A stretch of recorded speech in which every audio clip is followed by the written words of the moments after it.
శ్రీ గురుదేవ దత్త. మొదటి వీడియో చూసిన దత్తభక్తులు చాలామంది నాకు మెసేజ్ చేశారు, శ్రీపాద్ శర్మ గారు ఇందులో గాలి శబ్దం ఎక్కువ ఉందండి, మీ మాటలు వినపడట్లేదు, అమ్మ మాటలు వినపడలేదు అని. అందుకే వీడియో రీఅప్లోడ్ చేస్తున్నాను. మీ అందరికీ ధన్యవాదాలు. మీ సూచన మేరకు ఇందులో నాయిస్ రిడక్షన్ చేసి మళ్ళీ అప్లోడ్ చేశాను. జై గురుదత్త, అందరికీ శుభోదయం. ఈరోజు మనం బెంగళూరు నుండి చంద్రబావి, ఆంధ్ర కర్ణాటక సరిహద్దుల్లో ఉన్నటువంటి క్షేత్రానికి బయలుదేరాము. ముందుగా మీరు మ్యాప్ చూసేసుకోండి. నేను దొడ్డబళ్ళాపుర మార్గం గుండా వెళ్ళడానికి ప్రిఫర్ చేశాను. లేదంటే బాగేపల్లి వెళ్ళి అక్కడి నుండి హిందూపూర్ మీదుగా కూడా చంద్రబావి చేరుకోవచ్చు. 2 నెలల క్రితం గానగాపురంలో అన్నదానం చేస్తూ ఉంటే ఆ సమయంలో కృష్ణమూర్తి గారు, నాగరాజు గారు, నిఖిల్ గారు వీళ్ళంతా పరిచయం అయ్యారు. వీరంతా కూడా చంద్రబావి ప్రాంతానికి చెందినవారు. వీరు మనల్ని మా ప్రాంతంలో కూడా మహా దత్తక్షేత్రాలు ఉన్నాయండి, ఒక్కసారి మీరు రండి అని అంటే, నిన్న మనం కృష్ణమూర్తి గారిని ఈ విషయమై సంప్రదించడం జరిగింది. వారు వెంటనే సంతోషంగా అందుకు ఒప్పుకొని గూగుల్ మ్యాప్ లొకేషన్ కూడా ఇచ్చారు. మీరు రండి, మేమే దగ్గరుండి మీకు అన్నీ చూపిస్తాము అని చెప్పేసి వారు చాలా సంతోషంగా అంగీకరించడంతో మనం ఇవాళ పొద్దున్నే బయలుదేరాం. హైదరాబాద్ నుండి నరేంద్ర కూడా వచ్చాడు, మనతో పాటు ఉన్నాడు.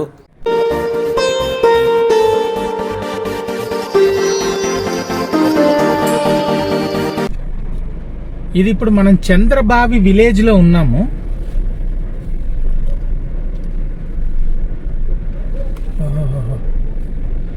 శ్రీ చిదంబరాశ్రమ దత్తాంజనేయ స్వామి దేవస్థాన చంద్రబావి. కృష్ణమూర్తి గారే ఎదురొస్తున్నారు. ముందుగా ఆశ్రమం చూసుకోండి, ఆ తర్వాత దత్త దర్శనం, గురు దర్శనం, అలాగే ఇక్కడ ఒక మహిమాన్వితమైన ఔదుంబరం ఉంది. దాని ప్రాశస్త్యం ఏంటో కూడా తెలియజేస్తాను. క్షేత్ర మహత్యం కూడా తెలియజేస్తాను.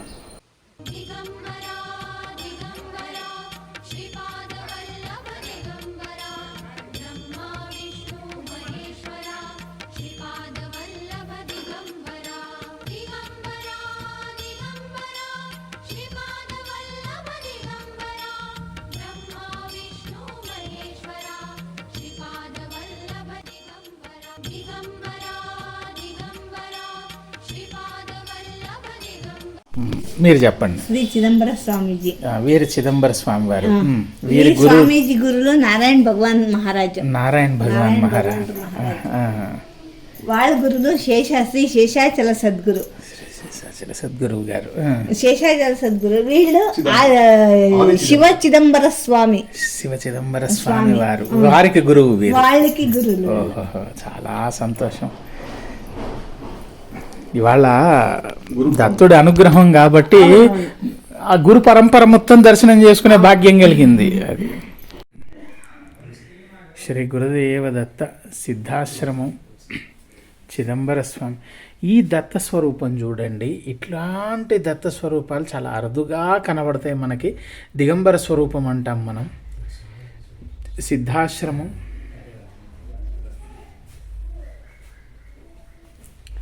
స్వామివారిని కూడా ఇక్కడ చూడవచ్చు.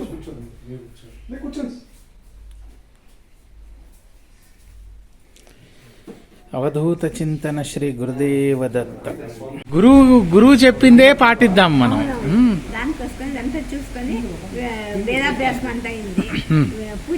తప్పకుండా తల్లి, అది కూడా ఒక మహాకార్యమే. ఇంతటి దత్తక్షేత్రానికి వచ్చి అనసూయాత్రి సంభూతో దత్తాత్రేయో దిగంబర స్మృతిగామి స్వభక్తానాం ఉద్ధర్తా భవసంకటా గ్రామ్ దత్తాత్రేయాయ నమో నమః.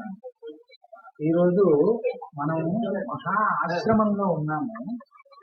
అమ్మ అనసూయ గారు సాక్షాత్తు దత్తాత్రేయుల వారి తల్లి గారి పేరే పెట్టుకున్నారు.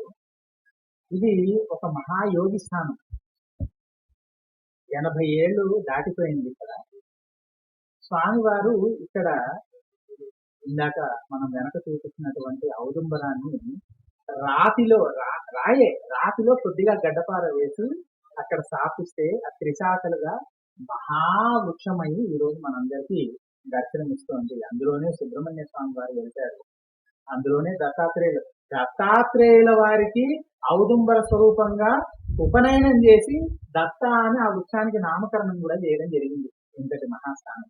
ఈ స్థానం గురించి అమ్మ మనకు తెలియజేస్తారు. మనం తెలుసుకుందామమ్మా. ఈ క్షేత్రం అసలు ఇక్కడ ఎవరి తపోభూమి ఇది?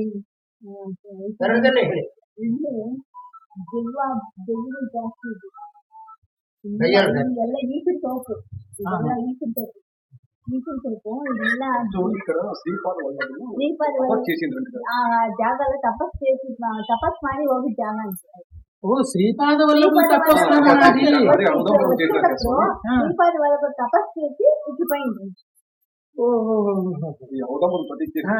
అక్కడే శ్రీపాద వల్లభుడు తపస్సు చేసిన స్థానం అది. అందుకే రాతిలో కూడా ఔదుంబరం వచ్చింది. వాళ్ళ మామూలు క్షేత్రానికి రాలేదు. అమ్మ మనల్ని శ్రీపాద వల్లభులు ఎక్కడైతే తపస్సు చేసుకున్నారో ఆ స్థానం చూపించడానికి తీసుకెళ్తున్నారు. చూద్దాం. అక్కడే చిదంబర స్వామి వారు రాతిలో ఔదుంబరాన్ని నాటినటువంటి మహాస్థానం. స్వామివారు ఉన్న చోట ఔదుంబరం లేకుండా ఉండదు, అశ్వత్థము లేకుండా ఉండదు. కనుక ఔదుంబర మూలానికి వెళ్దాం. అబ్బా సనాతనం ఈ ఔదుంబరం. ఇటువంటి ఔదుంబరం నీడన కూర్చున్నాక ఎందుకు మనకి నెగిటివ్ థాట్స్ వస్తాయి? ఎందుకు మనలో నెగిటివ్ ఎనర్జీస్ ఉంటాయి చెప్పండి?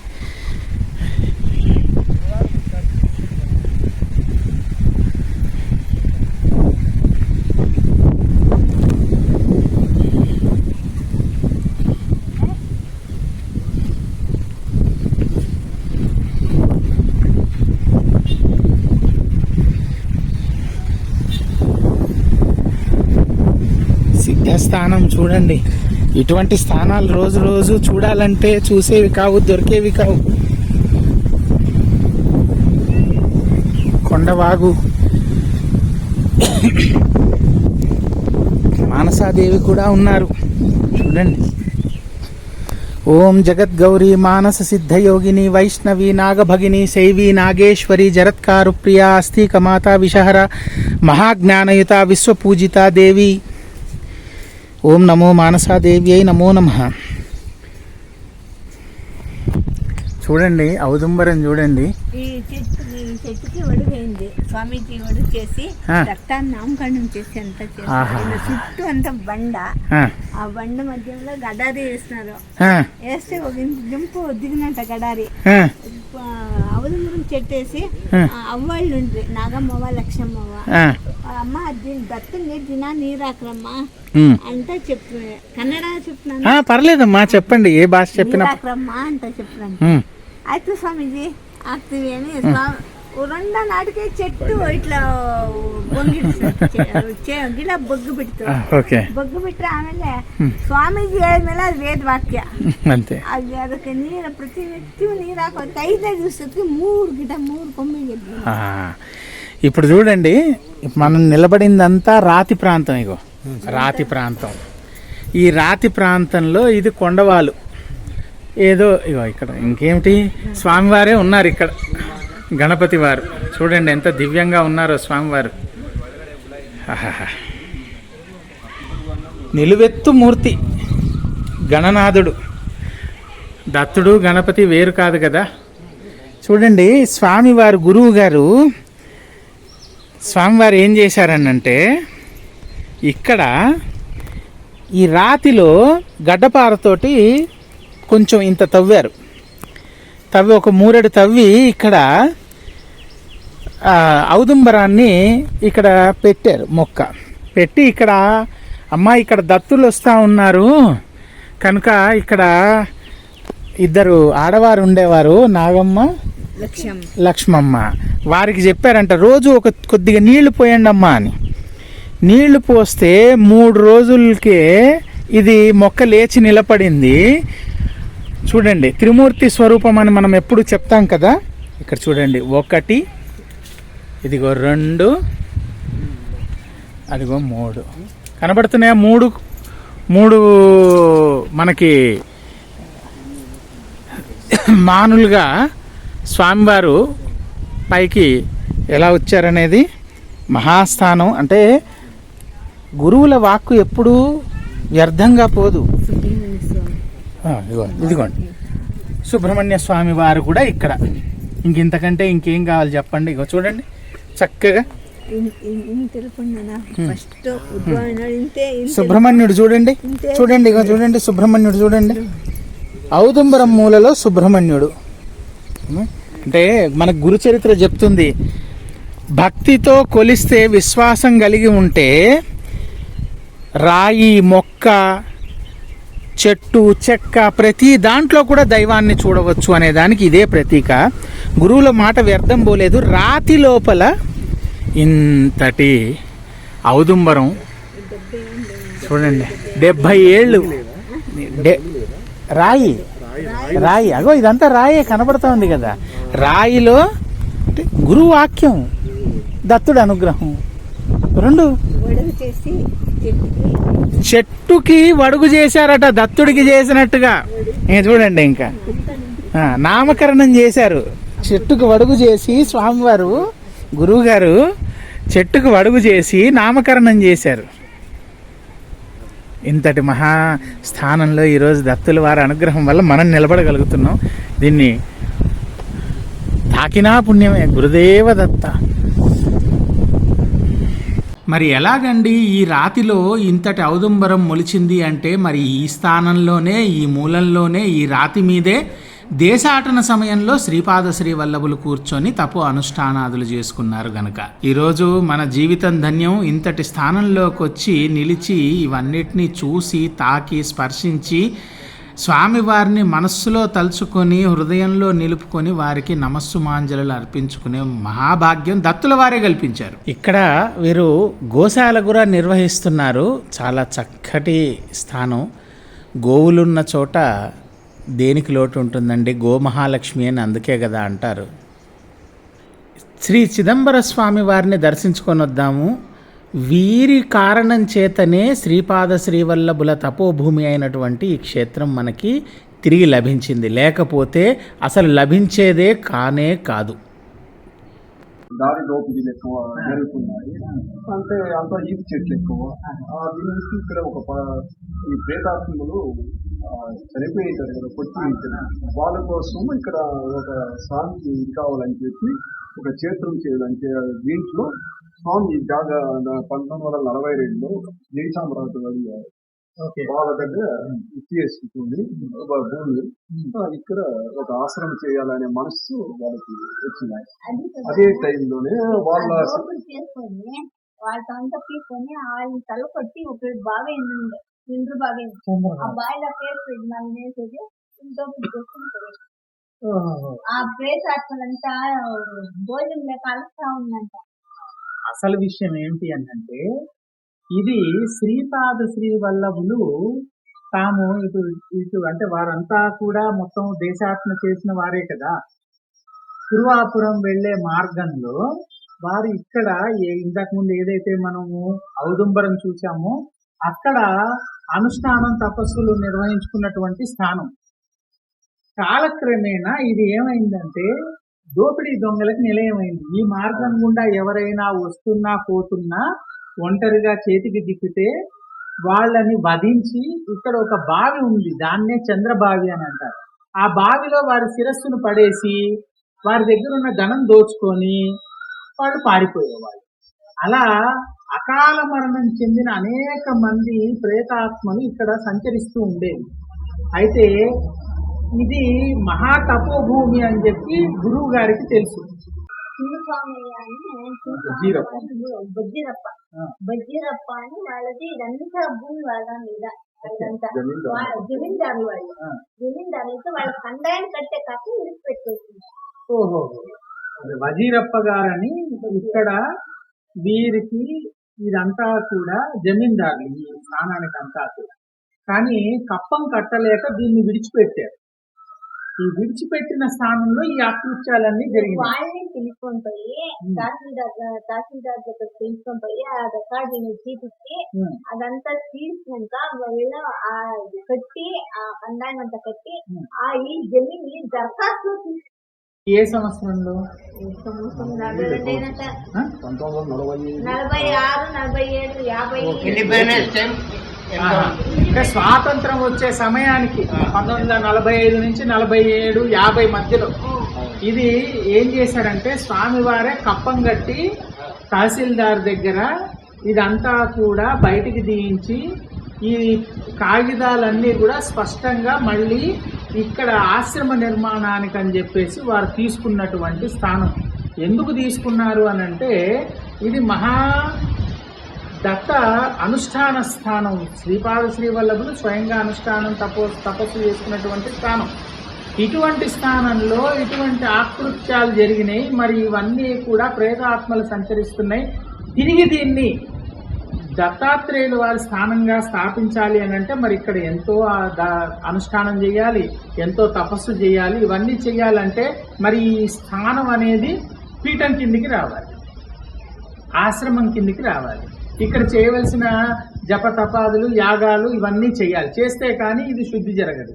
కాబట్టి వీరు ఏం చేశారంటే 1945-50 మధ్యలో ఇది ఏదైతే జమీందారులు విడిచిపెట్టారో ఈ స్థానాన్ని, మళ్ళీ ఆ జమీందారులను పట్టుకొని వెళ్ళి తహసీల్దారుల దగ్గర కూర్చొని ఈ కాగితాలన్నీ మళ్ళీ స్పష్టంగా ఈ దత్తపీఠం కిందికి వచ్చేటట్టుగా, ఈ సిద్ధాశ్రమం కిందికి వచ్చేటట్టుగా వారు రాసి తీసుకున్నారు.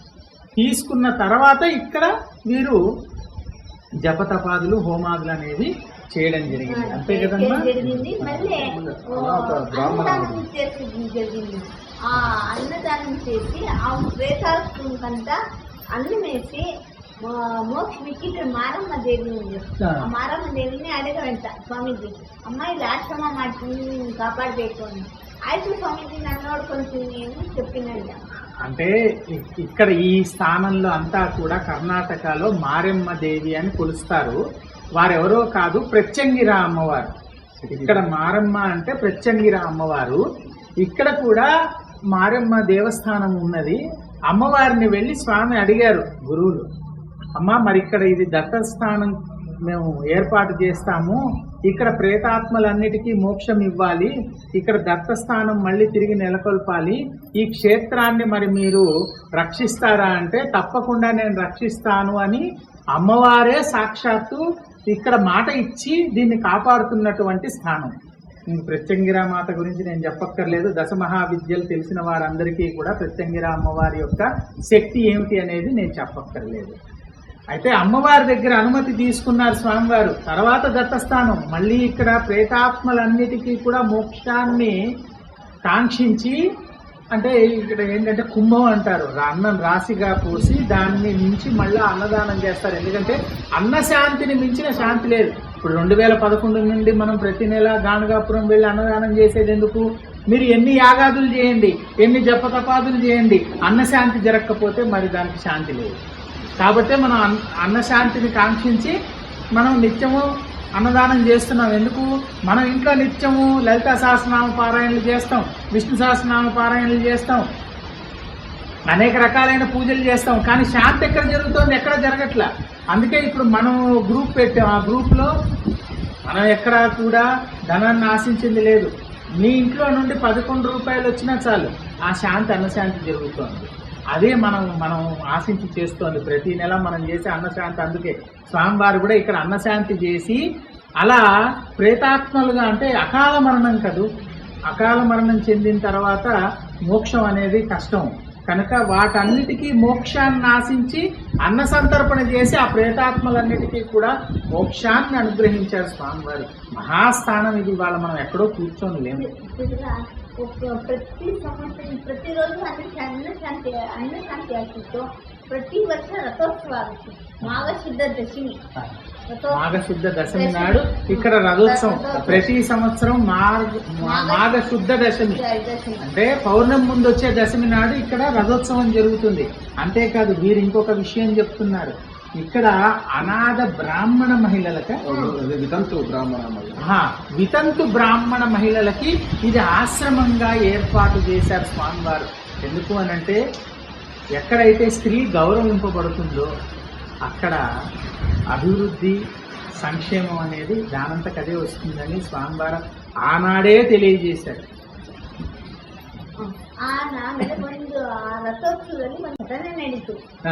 ಸ್ವಾಮೀಜಿ ರಥೋತ್ಸವ ದೇವಸ್ಥಾನದಲ್ಲಿ ಒಳಗಡೆ ಕುತ್ಕೊಂಡು ಧ್ಯಾನ ಮಾಡ್ತಾ ಇದ್ವಿ. 5 ಗಂಟೆ ನಾನು ನೋಡಿಲ್ಲ, ಹೇಳ್ತಾ ಇದ್ದೆ ಅಜ್ಜಿಯವರು. ಧ್ಯಾನ ಮಾಡ್ತಿದ್ದಾಗ ಎಲ್ಲರೂ 4 ವರ್ಷ ಅಕ್ಕಿ ಹಾಕ್ತಿದ್ರು. ಆ ಕಾಲಕ್ಕೇನೆ ಗೇಟ್ ಇತ್ತು, ಇದೇ ಇದಕ್ಕೆ ಸಣ್ಣ ಗೇಟು ಇತ್ತು. ಊಟ ಮಾಡಿದವ್ರನ್ನ ಒಳಗೆ ಬಿಡ್ತಿದ್ರು, ಊಟ ಮಾಡಿದ್ದವ್ರನ್ನ ಒಳಗೆ ಬಿಟ್ಟು ಊಟ ಮಾಡಿದವ್ರನ್ಮೇಲೆ ಅವ್ರನ್ನ ತರಿಸ್ಬಿಡ್ತಿದ್ರು. ಯಾಕಂದರೆ ಎಷ್ಟು ಊಟ ಮಾಡಿದ್ರು ಸಾಲು ಅಂತ ಹೋಗ್ತಿದ್ರು. ಅದಕ್ಕೆ ಪ್ರತಿಯೊಬ್ಬರು ಎಲ್ಲ ಊಟ ಮಾಡಲಿ ಅಂತ ಮಾಡ್ತಿದ್ರು. ಒಬ್ಬರು ಬಂದು ಊಟ ಮಾಡಿದ್ದಾರೆ, ತುಂಬ ಹೋಗಿದ್ದಾರೆ, ಹೋಗಿ ಮತ್ತೆ ಬರಕ್ಕೆ ಬಂದಿದ್ದಾರೆ, ಇಲ್ಲ ನಿಮ್ಗೆ ಊಟ ಆಗಿದೆ ಅಂತ ಹೇಳಿದ್ದಾರೆ. ಆಗಿದ್ರೆ ಅವ್ರೇನ್ ಮಾಡಿದ್ರು, ಈ ಶೆಟ್ರು ಬ್ರಾಹ್ಮಣರು ಎಲೆಯಲ್ಲಿ ಬಿಡೋದು ಜಾಸ್ತಿ ತಾನೆ, ಆ ಎಲೆಯಲ್ಲಿ ಬಿಟ್ಟಿದ್ದೆಲ್ಲ ಚಿಂತಾ ಕೂತಿದ್ದಂತೆ. ಆ ಚಿಂತಾ ಇದ್ದಿದ್ದು ಸ್ವಾಮಿಗಳಿಗೆ ಧ್ಯಾನದಲ್ಲಿ ಕಂಡಿದೆ.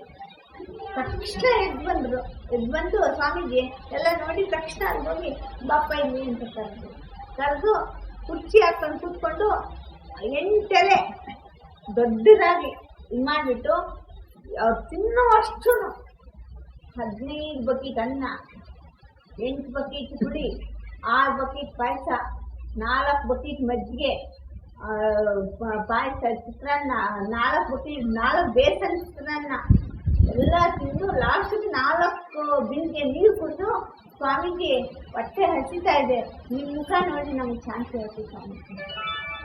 అమ్మ ఏం చెప్తారో వింటున్నారా? ఇక్కడ రథోత్సవం జరిగిన నాడు అన్నదానం జరుగుతుంది.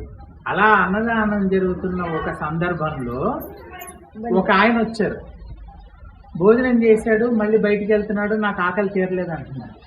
స్వామి వారేమో గురువు గారు లోపల దత్తాత్రేయుల వారి సన్నిధానంలో కూర్చొని వారు ధ్యానం చేసుకుంటున్నారు.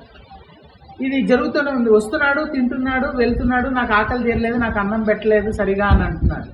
ఇది తెలుసుకొని స్వామివారు బయటకు వచ్చి ఇక్కడ ఆయన్ని కూర్చోబెట్టి భోజనం పెడితే, ఇప్పుడు చెప్పారు కదా బకెట్ల కొద్దీ అన్నం, బకెట్ల కొద్దీ పాయసం, బేసిన్ల కొద్దీ చిత్రాన్నం, ఇలా అన్నీ తిని ఎన్ని బిందెల నీరమ్మా?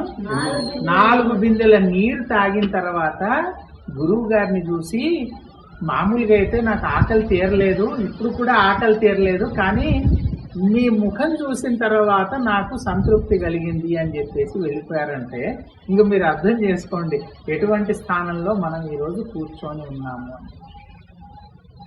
అక్కడి నుంచి ఇక్కడ ప్రేతాత్మలో కానీ అంటే దీన్ని అర్థం చేసుకోండి. ఇంకా వచ్చిన వారు ఎవరు అనేది ఆ రోజు తర్వాత ఇక్కడ ప్రేతాత్మ సంచారం అనేది లేదు, ఇక్కడ అంతా దత్త సంచారమే. అంటే వచ్చిన వారు ఎవరనేది నేను చెప్పక్కర్లేదు, మీకు అర్థమైపోయింటే అర్థమైపోయింది. అలా తినగలిగేది ఎవరు? ఒక్క బేతాళుడే, ఒక్క బేతాళుడే ఆయనే. ఎందుకంటే ఇటువంటి అవన్నిటికీ కూడా రాజు ఆయనే కనుక వచ్చిన వారెవరో మీకు అర్థమైపోయి ఉంటుంది. ఆనాటి తర్వాత మరి ఇక్కడ ప్రేతాత్మల సంచారం లేదు, అంతా దత్త సంచారం. రాత్రి 7 గంటల అంత సమారాధన వచ్చి మేము నోట్ల నీళ్ళు కూడా వేసేది. ఆ రోజు 7 గంటలు 8 గంటలు అయినంట అంత స్వామీజీ అంత భోజనం సిద్ధపెట్టి, అమ్మ అంత గదిలో కూర్చుందామమ్మ అని అంత కూర్చుంటే నాగమ్మ పెద్దోళ్ళు ఉంటే వాళ్ళే ఎంత ఫస్ట్, నాగమ్మ నిన్న ఆశ్రమ ಇವತ್ತು సంతృప్తి ఆಯ್ತమ్మా. అది స్వామివారు ఇక్కడ రాత్రి 8 అయినా అంటే అందరూ అన్న సంతర్పణ పూర్తవ్వాలి, ఇంకెవరూ మిగిలిలేరు, ఆశ్రమ వాసులే. అప్పటి వరకు వాళ్ళు మంచినీళ్ళు కూడా ముట్టరు. అందరి భోజనాలు అయినాయి అన్నప్పుడు వాళ్ళందరూ కూర్చుంటారు. ఆ రోజు స్వామివారు అన్నారంట, లక్ష్మమ్మ నాగమ్మ అని చెప్పాం కదా ఇందాక వృక్షం దగ్గర, వాళ్ళతో ఈ రోజు ఈ ఆశ్రమంలో చాలా తృప్తిగా ఉందమ్మా నాకని చెప్పారట స్వామివారు. పెద్ద తప్పులు అన్ని పొద్దున్నకి చూస్తే ఆ పొద్దున్న వానికి అదే అంత ముద్ద ముడుకుడుతూ ఉంటుంది, అంత అదే ప్రసాదం అనిపిస్తుంది. చూడండి, అంటే ఆ రోజు తర్వాత ఈ రోజు వరకు అన్నానికి లోటు లేదు. అన్నపూర్ణాదేవి ఉన్నారు కదా, ఇంకా అన్నం లోటు ఎక్కడి నుంచి వస్తుంది ఇంతటి మహాస్థానంలో? రాత్రి అందరూ భోజనం చేయంగా ఒక గిన్నెడు అన్నం మటుకు మిగిలే ఉంటుంది. ఆ గిన్నెడు అన్నం మర్నాటి పొద్దున కూడా ఇప్పుడే పొయ్యి మీద నుంచి దించామా అన్నట్టు వేడిగా ఉంటుందట. ఇంకా ఇంతకంటే చెప్పడానికి వేరే ఏమి ఉదాహరణలు రుజువులు అక్కర్లే.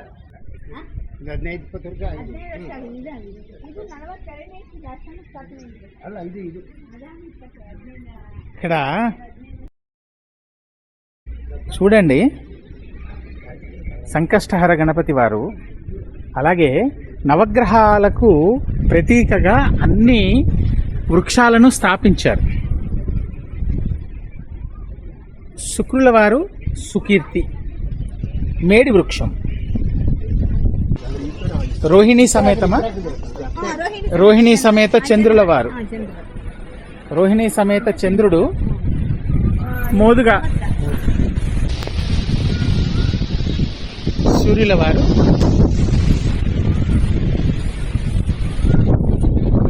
శ్వేతార్కం.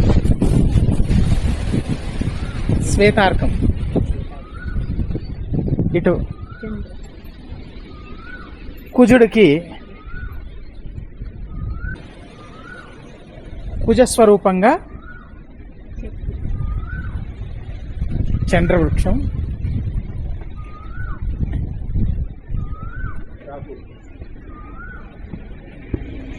అంటే అంతా దంపత సమేతంగా అన్నమాట. అంటే పత్ని సమేతంగా రాహు. ఇట్లా మనం మామూలుగా చూసేందుకు దొరకదు. ఇదేం వృక్షం అమ్మా? ఓకే, గరిక. గరిక ఎండిపోయింది. ఇది వేరే వృక్షం ఏదో వచ్చింది ఇందులో.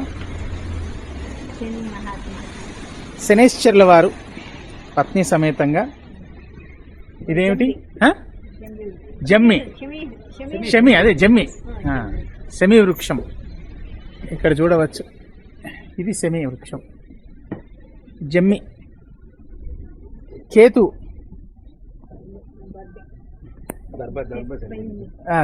దర్భ నీరుంటే గానీ ఆగదు గాని అదే వచ్చింది. కుబేర స్థానం. బృహస్పతి.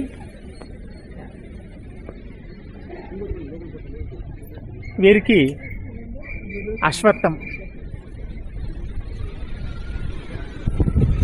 ఈశాన స్థానం బుధుడు పత్ని సమేతంగా. వీరికి ఏం వృక్షం పెట్టారమ్మా? ఉత్తరేణి. ఇలా అన్నీ పెట్టారు చాలా చక్కగా. చూడండి. ఇంకిప్పుడు దత్తాత్రేయ స్వామి వారి దర్శనం చేద్దాం రండి. ఇక్కడ ప్రత్యేకం ఏంటంటే శ్రీ ఆంజనేయ స్వామి వారి సమేతంగా ఉంటారు దత్తాత్రేయ స్వామి వారు. అంతేకాకుండా పక్కనే అన్నపూర్ణామాత కూడా ఉంటారు.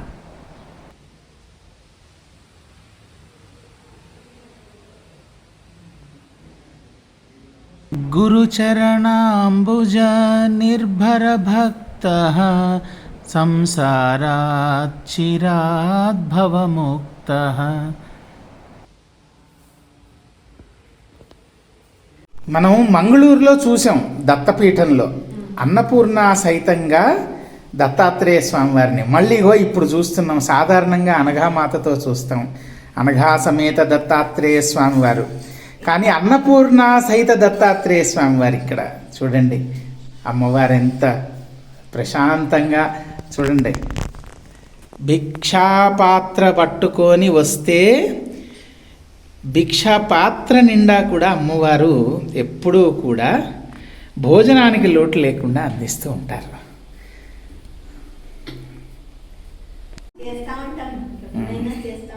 అనఘా సమేత దత్తాత్రేయ స్వామి వారు, శ్రీ అనఘా లక్ష్మీమాత సైతంగా దత్తాత్రేయ స్వామి వారు గురుదేవులను కూడా ఇక్కడ చూడవచ్చు. అందుకే ఇంతటి మహాక్షేత్రానికి తీసుకొచ్చి స్వామివారి అనుగ్రహం వల్ల ఈ దర్శనాలన్నీ కలుగుతున్నాయి. ఓం గం గణపతయే నమః.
सांगाय सर्वाराय सर्वालंकारभूषिताय पुष्पालंकारभूषिताय महागणपति देवताभ्यो नमः अन्नपूर्णेश्वरी देवताभ्यो नमः दत्तांजनेय स्वामी देवताभ्यो नमः सालिग्राम देवताभ्यो नमः महादेव देवताभ्यो नमः वेदोक्तमन्त्रपुष्पाणि समर्पयामि देवता रक्षान्धारयामि मम रक्षान्धारयामि दत्तात्रेय पादाल गोविंद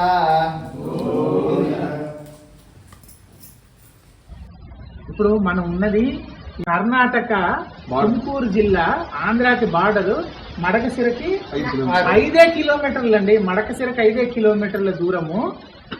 ఇది సిద్ధస్థానము చంద్రబావి అనే గ్రామంలో ఉన్నటువంటి దత్తస్థానం, దత్తక్షేత్రం. శ్రీపాద శ్రీవల్లభులే స్వయంగా తపస్సు చేస్తున్నటువంటి స్థానం ఇది. బెంగళూరు వాస్తవ్యులు కానీ నాకు 2.5 గంటలు పట్టింది. అది కూడా నేను మొదటిసారి రావడము, నాకు ఈ మార్గం తెలియదు కనుక నేను నిదానంగా వచ్చాను. 2 గంటల్లో సరదాగా వచ్చేయచ్చు. మార్గం చాలా బ్రహ్మాండంగా ఉంది. రండి. ఈ చుట్టుపక్కల గ్రామవాసులు కానీ పట్టణ వాసులు కానీ ఇంతటి మహాస్థానం ఇక్కడ పెట్టుకొని ఎక్కడెక్కడో ఎత్తుక్కుంటూ వెళ్లాల్సిన అవసరమే ఉంది. శ్రీపాద శ్రీవల్లభులే తపస్సు చేసినటువంటి స్థానం. 700 సంవత్సరాలు ఇప్పటికీ. ఇంతటి మహాస్థానం ఉన్న తర్వాత మనం దర్శనం చేసుకోకుండా మన ఇంట్లోనే ఉండి గురువు అనుగ్రహం కలగలేదు, దత్త అనుగ్రహం కలగలేదు అని అనుకోవడం వ్యర్థం. మహాక్షేత్రాలకు వచ్చినప్పుడు మనలో మన కుటుంబంలో కానీ మనలో కానీ ఉన్నటువంటి నెగటివ్ ఎనర్జీస్ దూరంగా వెళ్ళిపోయి ఇటువంటి మహా తపోస్థానాలలో ఉన్నటువంటి పాజిటివ్ ఎనర్జీ మనలో నిండితే దత్తానుగ్రహం ఎందుకు కలగదు? స్వామివారిని వచ్చి మనం ఇక్కడ మోకరిల్లి స్వామి అనుగ్రహించండి అంటే. కనుక ఇప్పుడు క్షేత్రం తెలిసింది, క్షేత్ర మహత్యం తెలిసింది, క్షేత్ర దర్శనం కూడా అయింది కనుక ఇంకా వేరే సాకులు ఏం చెప్పకండి. ఒక 2 గంటలు 3 గంటలు ప్రయాణం చేస్తే ఇక్కడికి రావచ్చు. మడకశిరకి కేవలం 5 కిలోమీటర్లే. రండి, దర్శనం చేసుకోండి, స్వామివారి అనుగ్రహం పొంది చక్కగా ఆశీర్వాదం పొంది తిరిగి వెళ్ళి సంతోషంగా జీవించండి. అవధూత చింతన శ్రీ గురుదేవ దత్త.